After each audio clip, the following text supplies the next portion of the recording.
Selamat siang teman-teman yang kasih Tuhan Yesus. Kita akan mulai ibadah youth kita hari ini. Kita serahkan semuanya ke dalam tangan Tuhan. Kita bersatu di dalam doa. Terima kasih Tuhan Yesus atas kasih dan anugerah bagi kami. Saat ini kami berserah kepada Tuhan. Kami mengingat kebaikan-Mu hari ini bagi kami, bahwa Tuhan sudah bangkit bagi kami. Kau telah berkorban bagi kami. Terima kasih Roh Kudus, biarlah kami anak-anak-Mu di tempat ini bertumbuh Tuhan. Ampuni kami jika kami banyak melakukan kesalahan di hadapan Tuhan. Terima kasih Roh Kudus, berikan kami hati yang tenang, hati yang tetap bersyukur kepada Tuhan. Kami mulai ibadah ini di dalam nama Tuhan Yesus, kami berdoa. Amin. Mari kita datang kepada Tuhan. Kita nyanyi bersama-sama, kita sembah Tuhan bersama-sama. Engkau tahu di hatiku ada sejuta rindu untuk selalu bersamamu Yesusku. Izinkan ku menyenangkan hatimu lewat nyanyian hatiku. Biarkanlah ku menyembah walau tak dengan puisi yang indah. Biarkanlah ku menyembah, memberikan hati ini ku berserah dengan penuh kasih sayang. Biarkan Tuhan aku menyembah.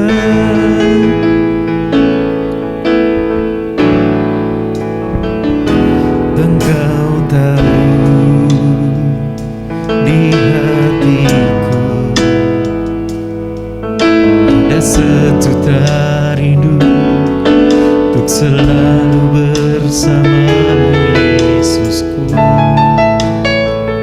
Izinkan ku menyenangkan hatimu lewat nyanyian hatiku. Biarkanlah ku menyembah walau tak dengan puisi yang indah. Biarkanlah ku menyembah, memberikan hati ini ku berserah dengan penuh kasih sayang.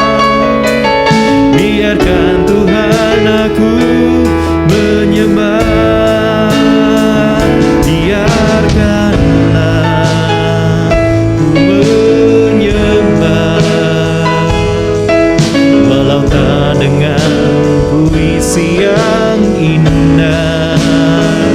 Biarkanlah ku menyembah, memberikan hati ini ku berserah dengan penuh kasih sayang. Biarkan Tuhan aku menyembah. Biarkan Tuhan aku menyembah. Biarkan Tuhan aku menyembah.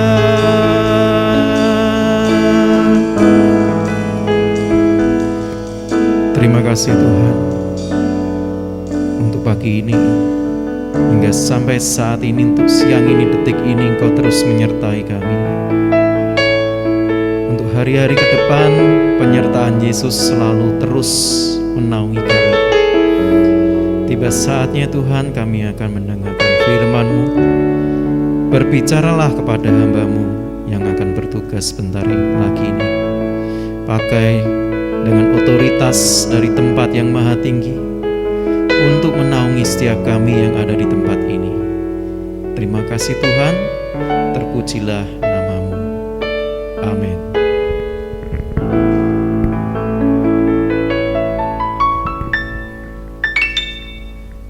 Shalom teman-teman. Saya ucapkan selamat Paskah, di mana kita tahu bahwa hari ini kita merayakan Paskah atau kemenangan dari setiap kita orang yang percaya. Ada banyak orang ketika ketemu dengan Natal, Tahun Baru, atau istilah khususnya Natal, orang sangat bersukacita. Padahal kita harus mengerti sebagai anak-anak Tuhan, kita lebih bersukacita ketika merayakan Paskah. Kenapa? Di sanalah kita merasakan suatu atau mendapatkan suatu kemenangan, yaitu ketika Tuhan Yesus bangkit. Nah, kali ini kita akan belajar bersama-sama. Tadi saya sudah singgung bahwa kita merayakan Paskah Tuhan Yesus bangkit. Sekarang yang jadi pertanyaan dan sekaligus menjadi tema dalam renungan kita pada siang ini atau pagi ini adalah, benar tidak Tuhan Yesus bangkit?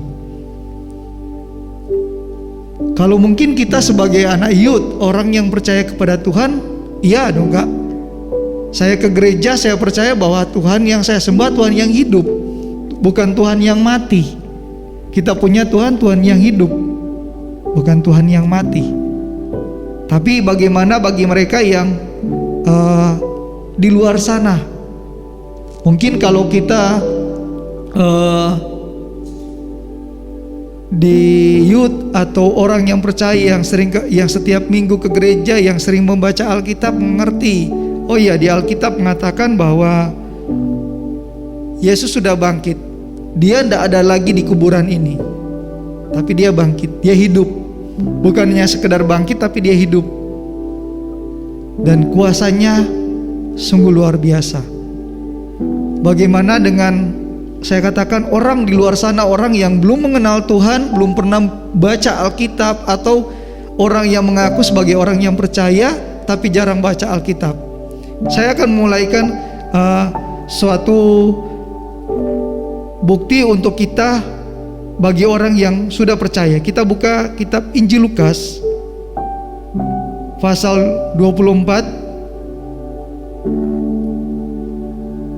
ayatnya yang ke-6. Ini satu bukti. Saya merenungkan tadi malam, wah, ini mau buktikan ke orang itu bagaimana ya kalau saya sendiri percaya. Kalau mungkin teman-teman youth GBT Galilea atau teman-teman youth yang ada di luar sana menyaksikan lewat streaming, mungkin yang sudah percaya, iya benar, Tuhan Yesus itu memang bangkit. Dia bangkit dan hidup. Injil Lukas pasal 24 ayatnya ke-6. Ia tidak ada di sini, ia telah bangkit. Ingatlah apa yang dikatakannya kepada kamu ketika ia masih di Galilea.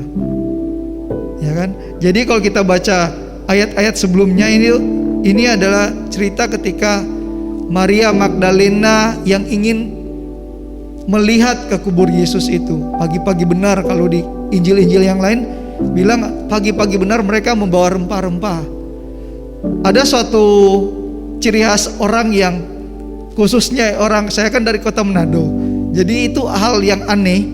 Kalau orang ini, saya gambaran orang di luar sana, maksudnya orang yang sudah percaya Tuhan tapi jarang ke gereja, itu ada hal yang aneh.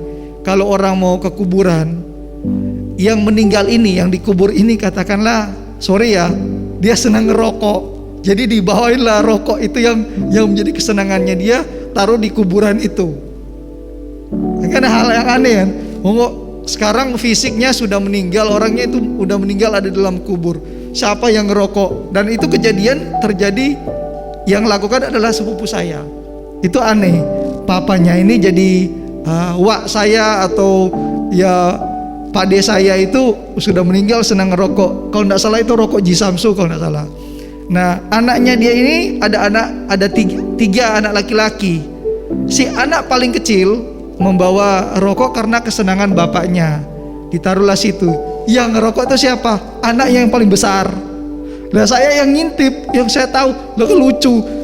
Kan saya tetap panggil kakak karena sepupu yang lebih besar dari saya. Lo kak, lo tahu nggak kamu yang taruh rokok situ yang minum, yang ambil rokok? Kakak yang besar itu yang ambil. Loh, lah iya. Namun berbeda dengan yang kita baca ini. Maria Magdalena dan Maria yang lain ke kubur Yesus itu bukan bahwa seperti tadi saya bilang kesenangan orang itu, bukan.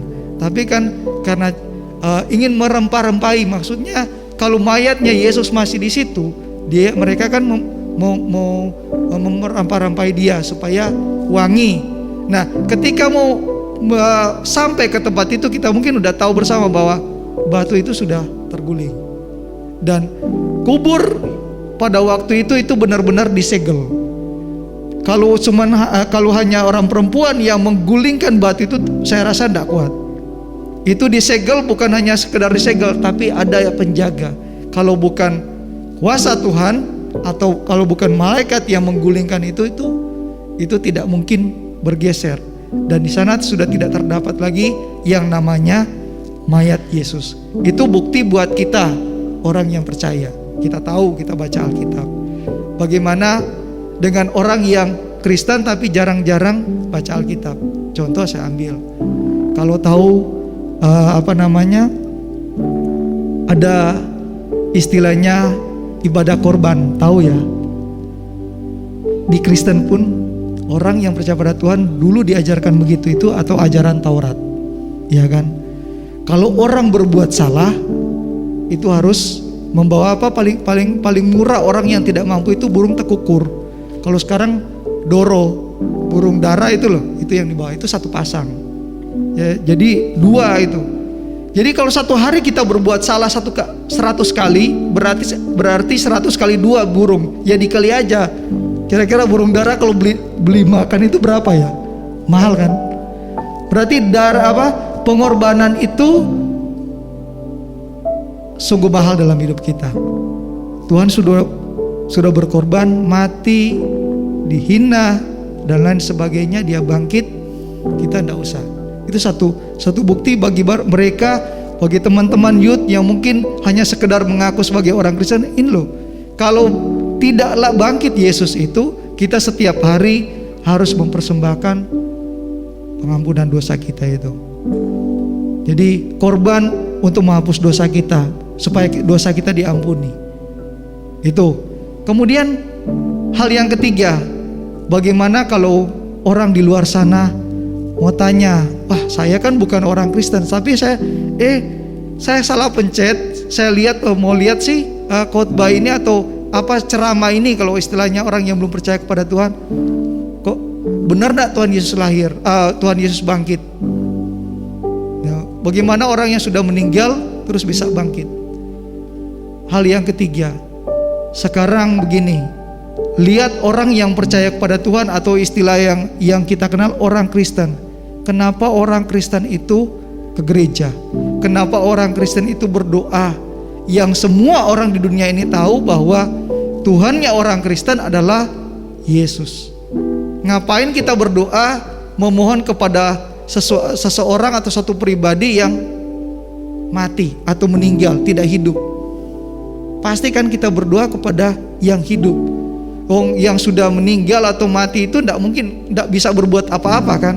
Kita mungkin sering lihat orang yang meninggal. Orang yang meninggal itu ya sudah dalam peti, kita mau apain dia tidak akan bergerak dan apa-apa kan?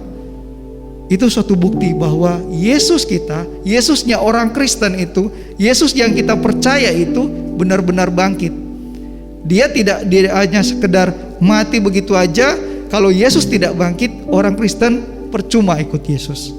Bagi mungkin teman-teman anak muda yang belum benar-benar percaya kepada Tuhan atau belum mengenal Yesus, inilah buktinya. Kalau yang pertama saya gambarkan tadi adalah bukti kita mungkin baca Alkitab, itu bagi anak-anak muda yang percaya kepada Yesus. Kemudian hal yang kedua saya katakan tadi, yaitu kita hidup misalnya setengah-setengah, percaya iya tidak iya. Karena banyak sekarang anak muda yang mungkin oh ya papa mama saya kan orang Kristen. Ya coba kalau kita cuman sekedar papa mama saya, mak, engkong saya kan orang Kristen, jadi saya ke gereja. Tapi tidak ngerti, oh benar bangkit enggak? Kalau Tuhan itu hendak bangkit, kita setiap hari harus persembahkan apa? Tadi saya bilang gambaran paling rendah itu burung. Harus 2. Satu kali berbuat salah 2. Kalau kita satu hari 5 kali buat salah 10 ekor burung. Itu kalau yang tidak mampu. Kalau orang yang mampu harus domba atau kerbau. Sekarang dikali aja, kalau udah domba atau kambing berapa juta sekarang. Di dunia ini orang tidak bakal punya rumah sendiri, tidak bakal dia bisa menikmati hidup. Lah sekarang kalau kerja dia harus persembahkan karena dia berbuat dosa, harus dia kasih itu burung, domba. Kalau yang kenal di Indonesia itu burung, kambing, sapi. Selama kita kerja ada berkat untuk itu terus. Karena dengan matinya Kristus dan dia bangkit, kita tidak lagi demikian. Namun ada satu hal yang saya perlu ingatkan. Jangan kita menyalibkan Yesus lagi. Kita sudah tahu, kita percaya, dan yang belum percaya kepada Tuhan ketika menyaksikan bahwa orang Kristen, Tuhannya orang Kristen apa benar bangkit tuh? Toh ini bukan bahkan saya pernah dengar orang omong ke saya, itu bohong mas. Karena apa? Itu diganti. Yang mati itu bukan Yesus. Enggak. Itu Yesus yang mati. Saya bilang, kalau masnya percaya kepada Yesus, saya akan terangkan lewat baca firman Tuhan. Tapi karena masnya itu bukan orang Kristen, saya tidak berani. Karena kalau saya membacakan ini, masnya juga mungkin akan bertolak belakang dengan saya. Kita hanya berteman. Tapi kalau masnya mau pingin benar-benar membuktikan bahwa Yesus itu mati, Yesusnya orang Kristen itu mati dan bangkit, mas berdoa. Saya tidak suruh mas jadi orang Kristen, tapi mas berdoa pakai nama Yesus. Apa aja mas minta, kalau mas yakin dan Tuhan berkenan, dia akan jawab mas. Saya tidak pernah ketemu lagi dengan orang ini. Saya ketemu itu di bis. Jadi saya tidak mau berdebat dengan seperti ini. Itu kalau agama atau suatu ajaran Yesus itu bukan untuk perdebatan, namun kita mau belajar, kita mengenalkan aja. Sekali orang itu kenal, terserah dia, terserah Anda. Sama dengan kita sudah percaya Tuhan. Kalau kita mau melakukan firman Tuhan, terserah kita. Tapi kalau kita tidak melakukan firman Tuhan, ada resikonya. Inilah yang boleh kita renungkan, bahwa Yesus itu benar-benar bangkit. Jadi bukan ada peran pengganti ketika Yesus mati, bukan. Ini bukan film Jackie Chan loh. Kalau film Andy Lau, Jackie Chan ada peran penggantinya, bukan. Tapi dia ini benar-benar mati, Yesus pribadi yang mati, dan Yesus pribadi yang bangkit hidup. Kalau kita yang percaya kepada Tuhan masih setengah-setengah, mari kita teman-teman youth, saya tidak pernah mengatakan bahwa Anda dari gereja ini, tidak. Tapi kita punya Yesus yang sama. Kita harus percaya kepada Tuhan agar kita tidak dimuntahkan atau tidak ditolak oleh Yesus. Inilah yang boleh menjadi renungan kita pada saat ini. Biarlah ini boleh menjadi berkat buat kita semuanya. Kalau kita ingin bukti lebih lagi, saya katakan awal tadi, saya bingung sebenarnya mau mengatakan mana bukti, sedangkan saya sendiri tidak secara fisik ini melihat Yesus. Tapi saya punya iman. Setiap orang yang percaya kepada Yesus punya iman bahwa Yesus itu benar bangkit, dan Yesus itu yang mengalahkan maut, sehingga dosa kita boleh ditebus. Mari kita berdoa. Bapa yang baik, kami mengucap syukur buat kebaikan-Mu, di mana Engkau sudah menolong kami setiap saat. Kami boleh melihat, kami boleh merasakan bahwa bukti kasih-Mu, kuasa kebangkitan Tuhanlah yang memerdekakan kami, sehingga kami tidak berada dalam kuasa maut lagi, kami tidak kuasa dosa lagi, kami selalu dimenangkan oleh Tuhan. Tuhan, memberkati setiap kami, teman-teman kami yang di luar sana. Mungkin ada anak-anak youth yang masih setengah-setengah percaya atau masih ragu-ragu, biarlah Engkau mau jamah. Atau orang yang belum percaya kepada Tuhan, kami berdoa buat mereka, biarlah Tuhan kasih yang sama yang kami sudah terima, yang kami alami, biarlah itu terjadi dalam kehidupan mereka. Terima kasih Tuhan, memberkati kami semua yang hadir saat ini dan menyaksikan siaran ini. Biarlah nama Tuhan yang dipermuliakan. Dalam nama Yesus kami berdoa, haleluya, amin. Thank you. Saya menambahkan ayat yang Kak Step bilang ke saya di Yohanes 20 ayat ke-11. Tetapi Maria berdiri dekat kubur itu dan menangis sambil menangis ia menuju ke dalam kubur itu. Tetapi Maria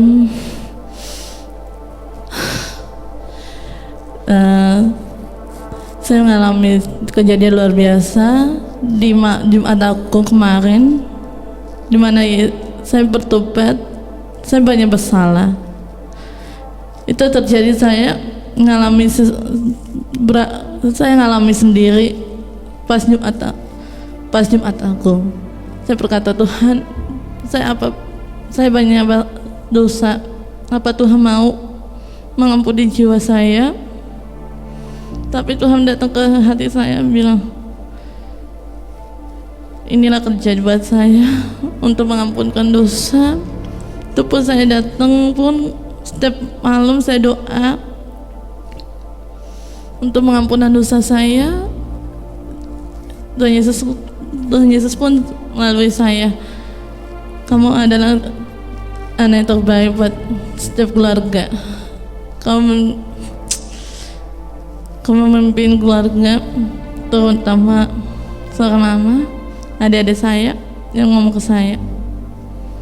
Saya bilang, setiap malam saya datang ke setiap malam saya ngomong ke orang tua, saya bilang, Ma, ini saya minta maaf, saya banyak salah, saya punya pergumulan kurang menyenangkan di hati saya waktu saya dimana saya masih setahun lalu, saat saya masih banyak bergumulan dosa. Saya pulang, saya mau pergi ke sekolah saya ngomong, saya bilang, Mam, saya mau ada urusan, tapi mama saya bilang, no, jangan pergi dulu karena COVID itu. Saya menyakiti hati saya banyak bersalah, dosa saya banyak, tapi Tuhan mengampuni saya. Setiap anak-anaknya, terutama saya sebagai anak perempuan yang menerusin keluarga, itu saya mengalami. Itu terjadi di ayat ini juga. Saya diambil dengan Tuhan. Itu terjadi di mana Tuhan mengangkat saya, jiwa saya, untuk generasi anak muda yang sekarang ini. Dan saya yakin Tuhan Yesus akan menolong saya.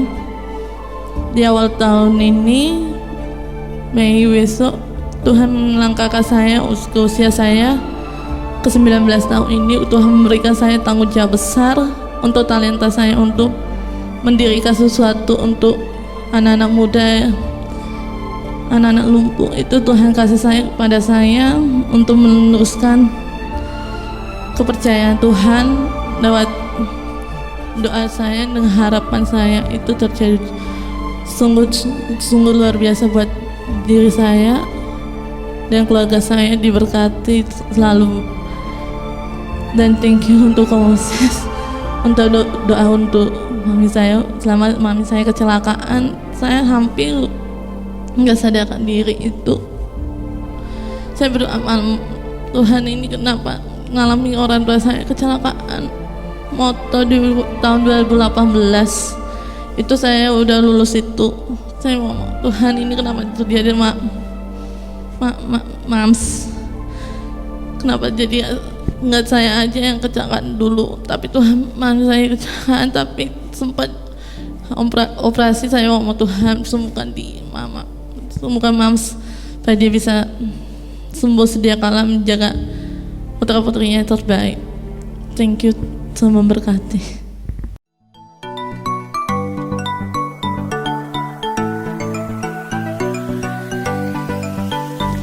Paskah menurut aku itu secara pribadi kebebasan bukan hanya secara fisik tapi juga secara rohani. Dengan kematian Tuhan kita dibebaskan dari segala yang harusnya menjadi tanggungan kita. Itu menurut saya. Paskah menurut saya adalah hari suci. Menurut saya seperti yang dikatakan oleh Sabi tadi sampai nangis-nangis, bahwa Paskah itu sebenarnya sangat berguna bagi kita, karena dengan kematiannya dan kebangkitannya menunjukkan bahwa dia adalah Allah yang sanggup bangkit di tengah-tengah kematian. Karena yang paling ditakutkan oleh seluruh umat manusia sampai sekarang adalah kematian, karena orang takut dengan kematian. Tapi Yesus itu menunjukkan bahwa saya bisa menjamin ketika kamu mati, kamu akan bangkit seperti saya. Dan terlebih lagi nanti dia akan menunjukkan satu tempat yang tidak bisa ditunjukkan oleh manusia, yaitu satu tempat surga. Karena hanya Yesus di sejarah dunia yang sanggup menunjukkan ini tempat yang sudah saya sediakan. Jadi ada kepastian kalau kita ikut Yesus, ada kepastian kalau kita mati, ada kebangkitan bersama dengan Yesus, jaminan selama-lamanya. Amin. Oke. Terima kasih buat teman-teman, bahwa intinya bahwa Paskah itu kita jadi orang Kristen tidak pernah kecewa. Tepat kita memilih jadi orang pengikut Kristus. Kenapa saya bilang pengikut Kristus? Karena kalau menjadi orang Kristen saja itu kurang cukup. Karena banyak orang yang mengatasnamakan Kristen tapi tidak melakukan akan kehendak Tuhan. Tapi sekarang garis besarnya bahwa Paskah itu yang ada di dalam ajaran Kristus. Kita semua yang mengikuti Kristus melakukan firman Tuhan itu tepat, tidak akan pernah dikecewakan. Kita ada jaminan untuk kehidupan. Kalau orang di dunia ini ikut asuransi, katanya jaminannya ini banyak. Saya bilang kalau Yesus yang menjamin itu seumur hidup, tidak bayar. Asuransi bayar dulu kan, ya kan? Ada batas bayarnya. Atau ada asuransi yang sekarang yang saya tidak tahu, tidak sebutkan, itu seumur hidup malah bayar. Yang kalau kita memang ikut ke Yesus itu seumur hidup kita harus bayar. Bayar apa? Lakukan firman Tuhan. Gampang-gampang susah kan? Tapi itulah, biarlah Paskah inilah yang selalu meneguhkan kita. Kita tetap ingat bahwa Yesus luar biasa pengorbanannya dalam hidup kita. Mari kita akan akhiri kebaktian kita. Kita tutup dalam doa. Allah Bapa di surga, kami sungguh bersyukur padamu, di mana saat ini kami mendapatkan sesuatu yang luar biasa. Kami saling sharing Tuhan, kami boleh belajar firman Tuhan, kami boleh memuji, menyembah Tuhan. Terima kasih buat kesempatan yang Kau berikan. Jadikanlah setiap anak-anak muda, bahkan semua orang yang percaya kepada Tuhan, menjadi pelaku-pelaku firman Tuhan, agar jaminan yang Kau sudah janjikan itu tidak pernah lepas dari kami, selalu menjadi bagian kami ya Tuhan. Terima kasih Bapa, memberkati setiap pekerjaan kami yang sudah bekerja, memberkati yang masih sekolah, memberkati orang tua kami, memberkati hal apapun yang kami kerjakan, melibatkan Tuhan di dalamnya, dan Tuhan pasti membuat kami berhasil. Terima kasih Bapa, biarlah berkat Tuhan terus mengalir. Dari saat ini kami akan selalu menjadi kepala dan bukan ekor, kami akan naik dan bukan turun. Berkat Abraham, Ishak dan Yakub menjadi bagian buat kami. Dalam nama Yesus kami berdoa, haleluya, amin.